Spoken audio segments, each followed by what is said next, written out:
Friends, welcome back to my channel. কেমন আছেন সবাই? আশা করছি সবাই খুব ভালো আছেন, আর আমরাও বেশ ভালো রয়েছি। তো আবার চলে এসেছি নতুন একটি রেসিপি নিয়ে। তাহলে চলুন রেসিপিটি ঝটপট দেখে নেওয়া যাক। এখানে একটি আমি পাত্র নিয়েছি, ওর মধ্যে গরম জল দিয়ে দিলাম, দিয়ে ওর মধ্যে লবণ আর চিনি ভালো মতো গুলে নেব।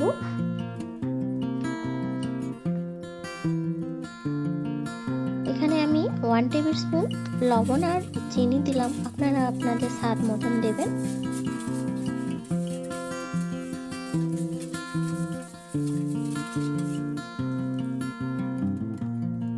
এবার আমি গ্যাস অন করে কড়াই বসিয়ে দিয়েছি, ওর মধ্যে 2 টেবিল স্পুন ঘি দিয়ে দিলাম, দিয়ে ওর মধ্যে এবার পনিরগুলো দিয়ে আমি পনিরটা হালকা করে ভেজে নেব।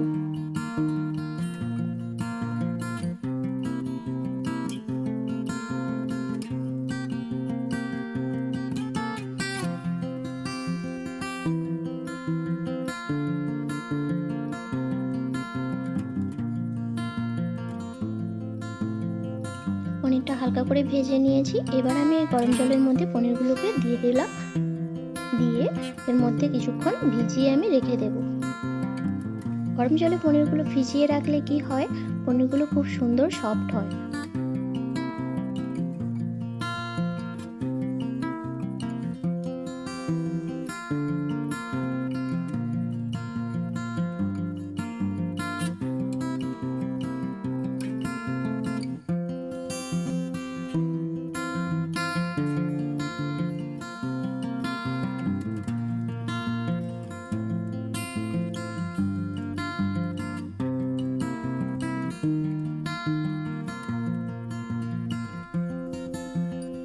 ভিজিয়ে দিলাম। এবার এদিকে আমি পনিরের জন্য কি কি মশলা রাখছে সেটা আমি রেডি করে নেব।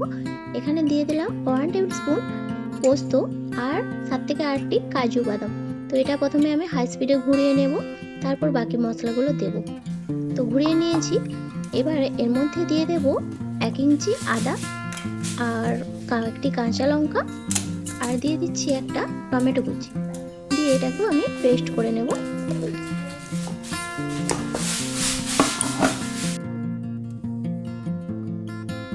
এটা তৈরি করে নিয়েছি, আর এদিকে কড়াইও বসিয়ে দিয়েছি। এর মধ্যে আমি ফোড়ন দিয়ে দিলাম, ফোড়নে দিলাম তেজপাতা, শুকনো লঙ্কা, দারচিনি আর একটা এলাচ দিয়েছি। তো ফোড়নটা হালকা ভাজা হয়ে গেলেই এর মধ্যে এবার আমি ওই পেস্ট করে রাখা মশলাটা দিয়ে দেব, দিয়ে এটা ভালো করে কিছুক্ষণ কষতে থাকবো।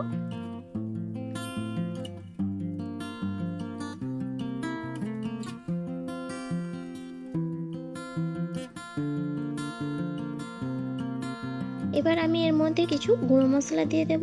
দিয়ে দিলাম 1 টেবিল স্পুন লঙ্কার গুঁড়ো, 1/2 টেবিল স্পুন জিরে গুঁড়ো, ধনে গুঁড়ো, আর দিয়ে দেব সামান্য পরিমাণে হলুদ গুঁড়ো।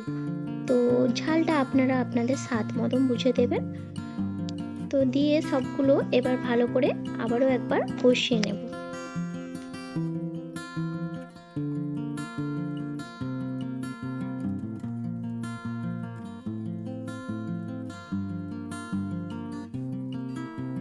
কষানো হয়ে যাওয়ার পর আমি এর মধ্যে মিক্সি ধোয়া জলটা দিয়ে দিলাম, দিয়ে ভালো করে আবারও নেড়ে চেড়ে নেব।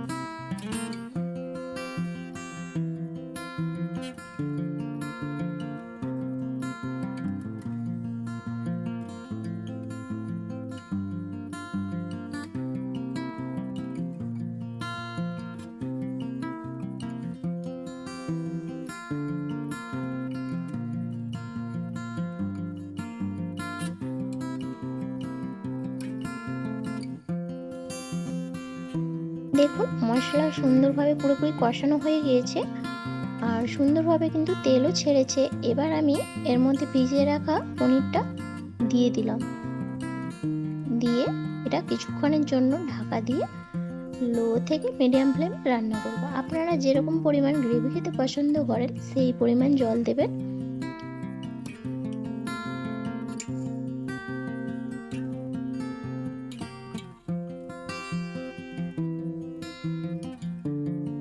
তো তৈরি হয়ে গেছে আজকে নিরামিষ পনিরের রেসিপি। এবার নামানোর আগে কাসুরি মেথি ছড়িয়ে গরম গরম পরিবেশন করুন। এটি ভাত, রুটি বা যে কোনো কিছুর সাথেই কিন্তু খেতে খুবই ভালো লাগে।